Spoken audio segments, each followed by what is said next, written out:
My name is Anthony Millen. I'm the founder and chair of Next, powered by Shulman Rogers, which is an innovative new model for delivery of legal services to startup and emerging growth companies, and a venture partner with Urban Us, a seed stage venture capital fund. I am very honored to be co-host of the Monthly Blend, along with a true leader in the startup ecosystem in the DMV, Tien Wong, who is CEO of Opus 8, founder of Connectpreneur, and managing general partner of the Phoenix Fund. We have an amazing group of guests which will focus on Connected DMV, an organization whose vision is to improve how the DMV lives, learns, works, and prospers. This is very meaningful to Tien and I, since one of our key missions for the Monthly Blend was to break down silos between geographies and stakeholders in the DMV startup ecosystem.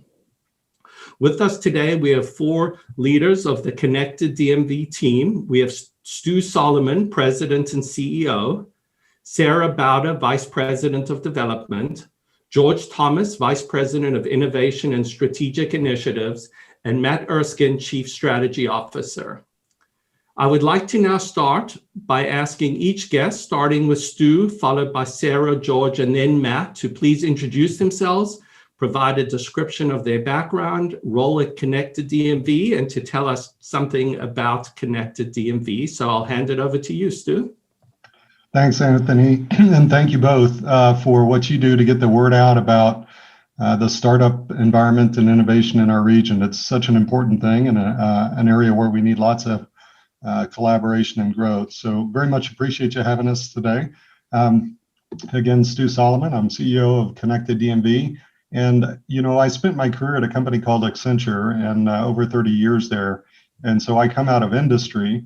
And but as part of that time in industry, I spent a lot of time with a variety of nonprofits in Greater Washington. So being responsible for our Washington office, I had the great pleasure to serve on boards for education, on business, for community, and the like. And during my time serving in those capacities, one of the things that stood out to me was that there was a lot of convening and a lot of great policy work that was happening. But one of the things that was kind of missing was folks that were actually doing projects, delivering outcomes for our region. And so that gap is what kind of led us to come together as a team and say, hey, you know, this region really needs someone that can bring us together, that can deliver difficult, complex projects that span time.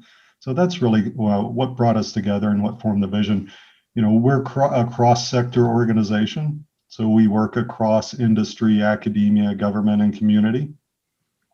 And, you know, one of the fun things about our team, and you'll hear more about this in just a second, is that we all come from different backgrounds, some from government, some from academia, some from community, a variety from industry. And so that cross-sector element is just such an important part of who we are. But we're excited. We bring net new opportunities that sit at that intersection, the intersection between economic growth that's responsible and social equity. And really, that's what we do. We have a lot of fun doing it. Wonderful. Well, thanks again for being here. Sarah? Yeah, good morning, and thank you for having us. So I am the Vice President for Development, but my background really started in higher education. I worked 28 years, with the last 18 being at University of Maryland, where my role as the Vice President for Enrollment Services was to help marginalized populations get into college, graduate, and get into the workforce, really with a focus on financial aid. From there, I jumped over to the Bill and Melinda Gates Foundation, where I worked in post-secondary and then helped with the Giving Pledge. I testified before Congress on 3 occasions. But what really attracted me to Connected DMV is when I was at the foundation, we were really interested in intermediaries and how you had to have a binding agent to really bring the region together toward collaboration. How do you change the culture and the mindset of the people in there? And we found intermediaries, which is really what Connected DMV is that binding agent. And so have really enjoyed. I've been there 6 months and have really enjoyed it. Wonderful. Well, thank you for joining us today. George. Thank you, Anthony. My name is George Thomas. I serve as the Vice President for Innovation and Strategic Initiatives at Connected DMV. I've been associated formally with the organization for a couple of years now. I'm an engineer by background that kind of wandered into management consulting somewhere in the early part of my career. So a good chunk of my time, the last 20 years, has been spent at the intersection of where business and deep technology come together.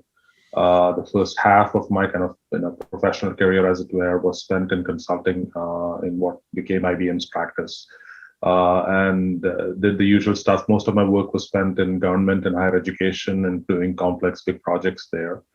The second half of my career is probably a little bit more pertinent and interesting, was what became IBM's smart cities practice. I was the global head of strategy for it.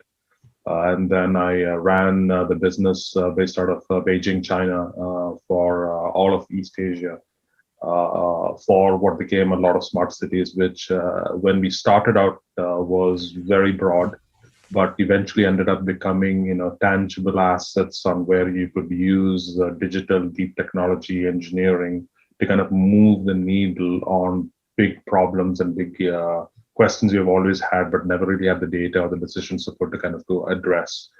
So I did that for, that's my background. And that's when Connected DMV was looking to form here in trying to bring that complex kind of project thinking into an ecosystem that's split between two states and the District of Columbia.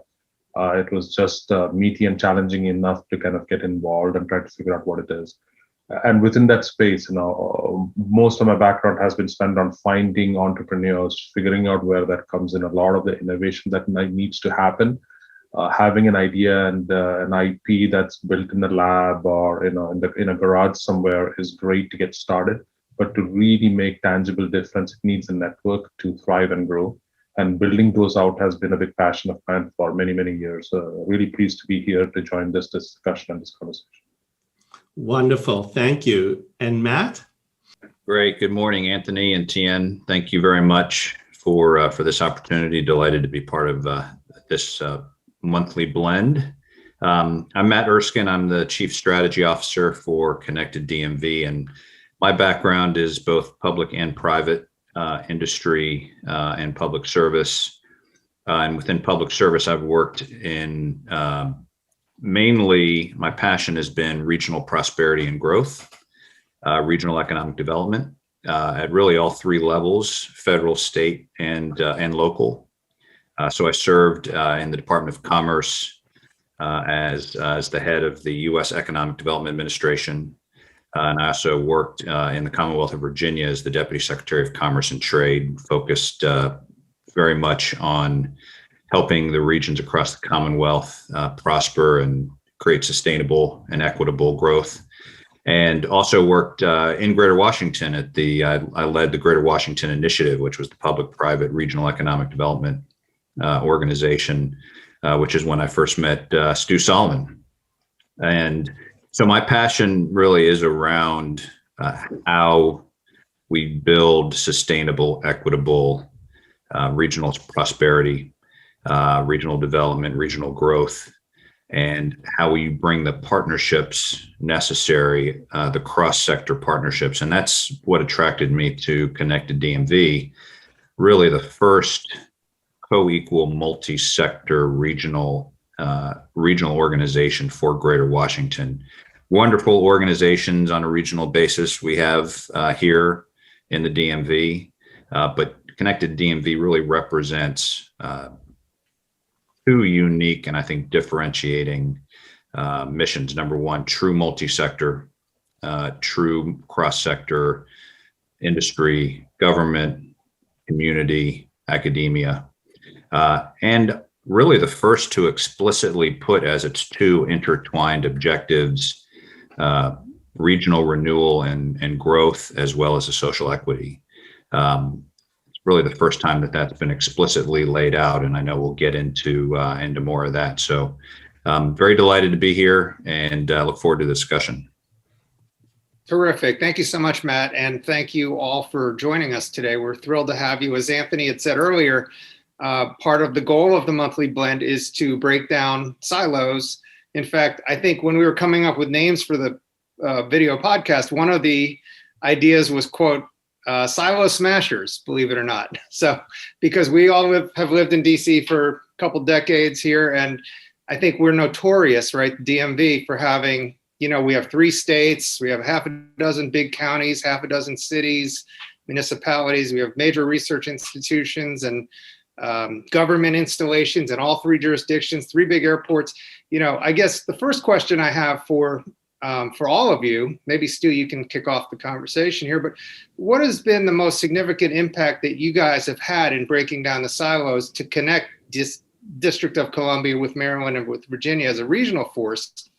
And sort of a corollary question would be, how did you assemble such a dream team of advisors and stakeholders? Because I think you're doing something that a lot of other people have tried to do with less success. And I applaud all the efforts that GWI has done, 2030, go down the list, public-private, PPP groups, what Victor's doing in Northern Virginia, in Virginia as a whole, but you guys seem to be bringing it all together. So that would be the second part of my question. But Stu, what have you guys, what are the major achievements that you've accomplished in your very short life so far with respect to breaking down these silos? Yeah, I think we'd all agree on the silos. It kind of naturally happens here in Washington, and it really does hold us back. And we look at some of the other regions and what they've been able to accomplish.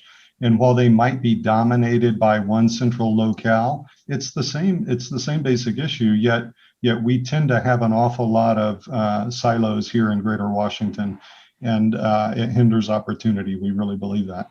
And so, as Matt said, we work in a cross-sector way, and in a kind of a weird way, when COVID hit, it created the right time maybe for us to pause and kind of rethink how this region operates.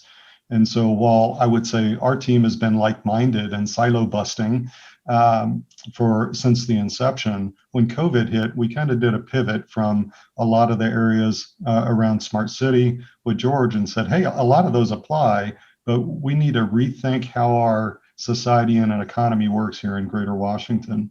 And so the first thing we did when COVID hit almost immediately was we came together with a group of 5 partners and said, hey, let's pull together and let's think about our long-term horizon. Each of the local jurisdictions and corporations and others were focused on the short term, COVID, how do we get out of that? What do we do about closing restaurants and opening restaurants? And all that was vitally important. But we wanted to make sure someone was paying attention to the long term so that when we came out of COVID, we would end up in a different place, not just work our way back to where we were before. And so COVID in a weird way created a special opportunity for the region to come together. So what we did was we really got together with some of our core partners at the time, the Council of Governments being a very important, very strategic partner for us, representing all the local jurisdictions. The Board of Trade, certainly representing industry, has been a great partner with us. The consortium of universities, so think academia, industry, government coming together. Then we also teamed with the Joint Force Headquarters, the National Capital Region, and because of their role to protect and serve in their orientation towards helping this community, brought them in. And then on the transportation issue, such a big issue, and Paul Wiedefeld and the rest of the team there at WMATA has always been great supporters of us. We got those 5 organizations together and we said, hey, we'd like to lead a task force not focused on the immediate reopening issues, but a task force focused on renewal, strategic renewal at that. And so together we built out a team of 51 regional leaders.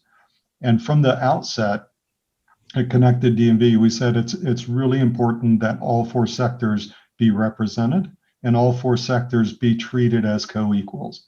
So we had elected leaders, both the governors and the mayor each appointed representatives. We selected a variety of industry leaders and community leaders and basically said this group of 51, we're going to gather their priorities for the region. So let's not think about our individual priorities. Let's say what will make this region strong long-term. Give us those priorities. Then our team will turn those into strategic initiatives within a strategic context and bring them back to you to vote on and to deliberate. And so we spent the last year doing that, and we've got one more meeting of that task force, and then we're transitioning. We'll talk more about that later. But we've been together for a year as a task force, and this task force has approved 13 very strategic initiatives that really put us on a path towards long-term health and prosperity. And so, long way of saying, Tien, that the formation of that task force and operating that in a disciplined, methodical, collaborative manner was really key. I'll make one more point on that. When we seeded the task force, we said, well, who has reach within our region today? And we invited all of the critical regional organizations to participate with us. So those were industry, academia, government, and the like. We said, if you're a regional organization, you've got members. Collectively, your members touch everyone in the DMV. And we want those regional organizations to also have a seat at the table as we chart our course ahead. And I think that was really important because they're all great organizations, but they've all operated in their own silos also. And we said, let's create a master plan, and that master plan can guide us to a better place.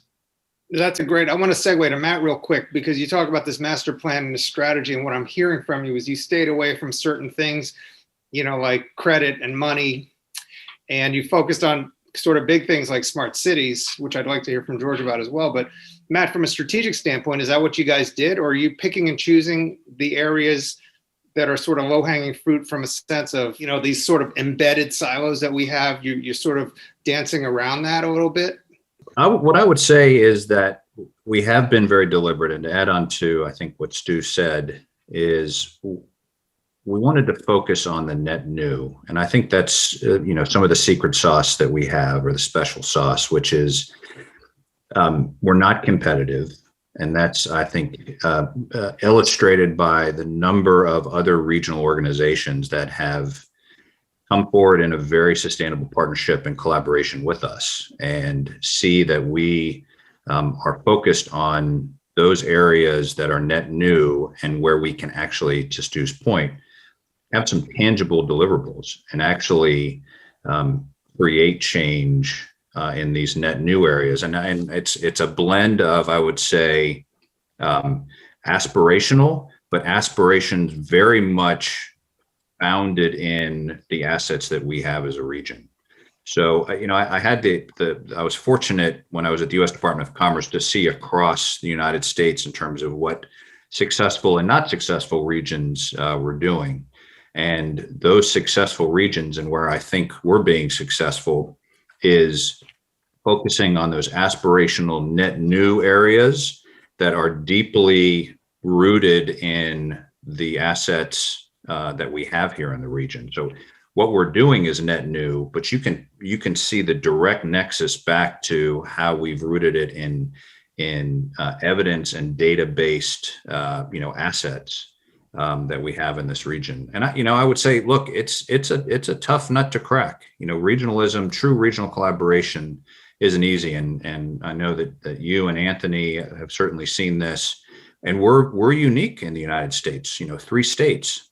You'd be hard pressed as you look across the United States to find a region like ours.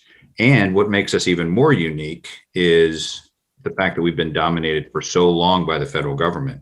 Now that's changed and is continuing to change, but we're not like an Atlanta or a Houston or a Boston or a Denver or a Seattle, which is much more, cohesive and coherent.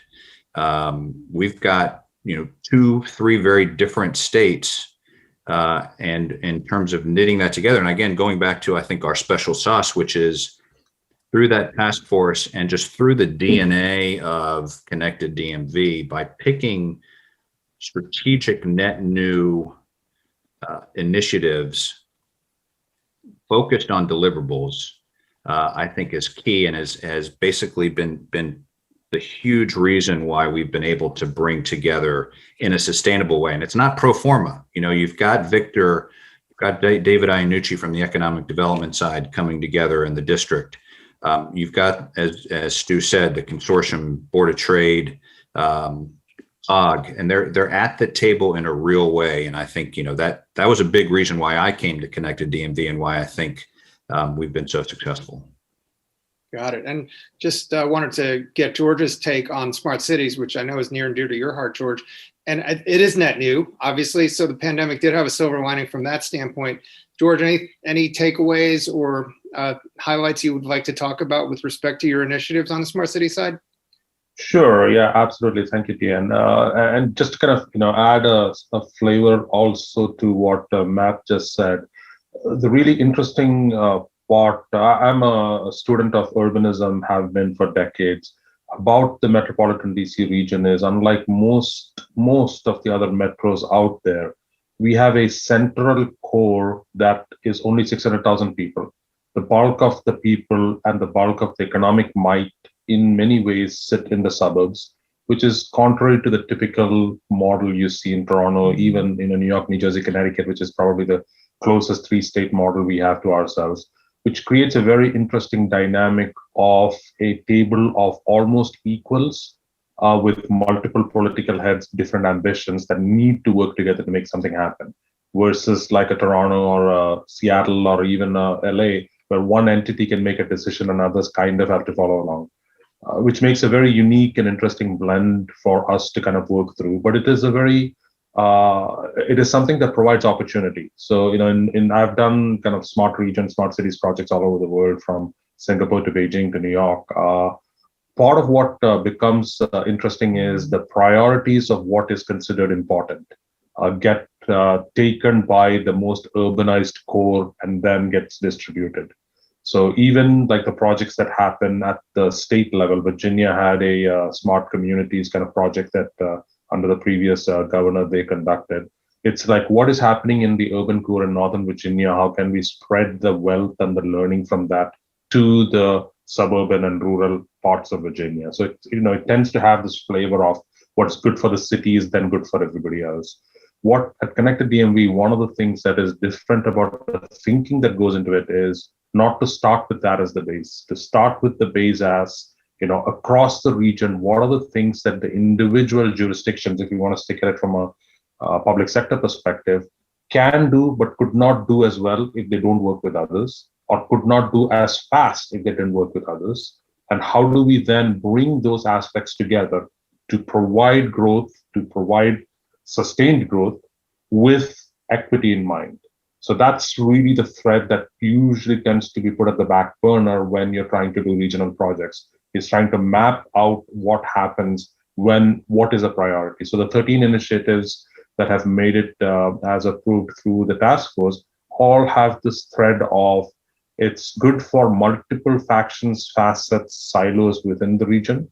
It keeps equity in mind, and it ties together something that everybody can look at and saying all boats will rise, versus this is good for DC or good for Fairfax, and now others have to follow along.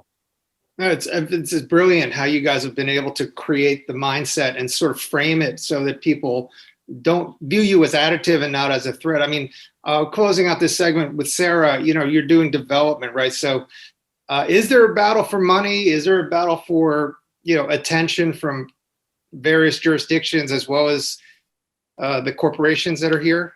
How are you going to approach that in your role?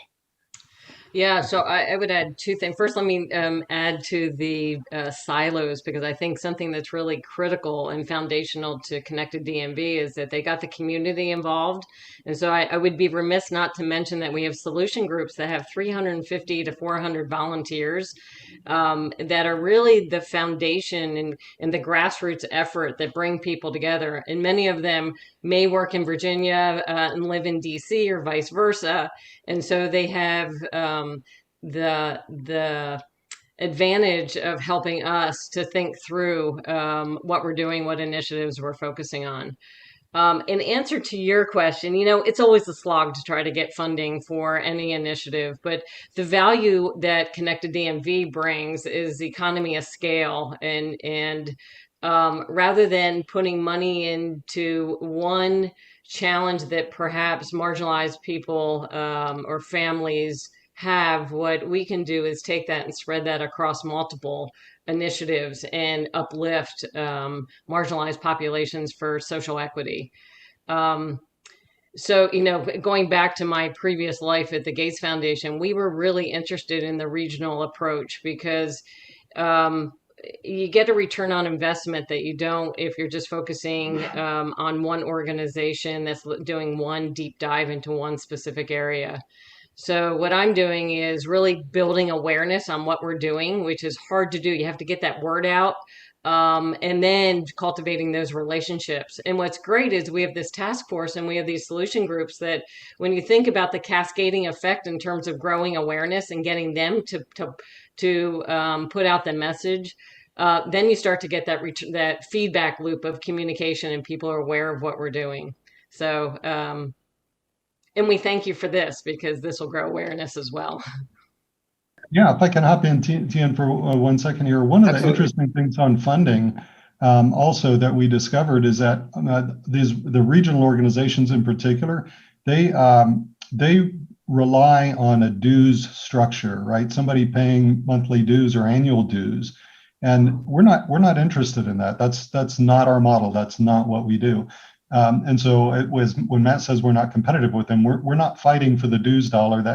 That is basically the obligation of many corporations to contribute social responsibility dollars to help support the region and provide an indication that they respect the place where they live and work. That's great, and we appreciate all that. That is not us. We're looking at this more like a business to say, hey, the region has to function. There's state and local money that makes that happen, and that's certainly limited. There's some federal money that's available to help with some of that. Matt's talked about some of that. One of the biggest missing pieces that our region, I think, does not account for well is philanthropic money. So there's a ton of money in philanthropy out there that wants to help, that doesn't have the right means or the right channels to really bring that to market. And that's real dollars that's committed to real change. And so as we think holistically, not about dues, but about a major value propositions that really help structure and grow the region. Not as rounding that comes with the dues dollar that's an obligation to spend, if you will. So that's one of the big differences. And Sarah really helped bring that to light when she joined the team for us, because the traditional thinking around Washington was around plated dinners. Plated dinners is not connected DMV. I mean, we'll eat dinner, but we're not about putting on a plated dinner. We're about actually delivering change. Yeah. This concludes part 1 of our 2-part Connect DMV episode here on the Monthly Blend. Thank you so much for joining us. Please be sure to join us for part 2 of the Connect DMV episode as we learn more about the awesome things that this great organization is doing for our region. And if you haven't already subscribed, please go to our website at www.themonthlyblend.com and sign up. Thank you for your support.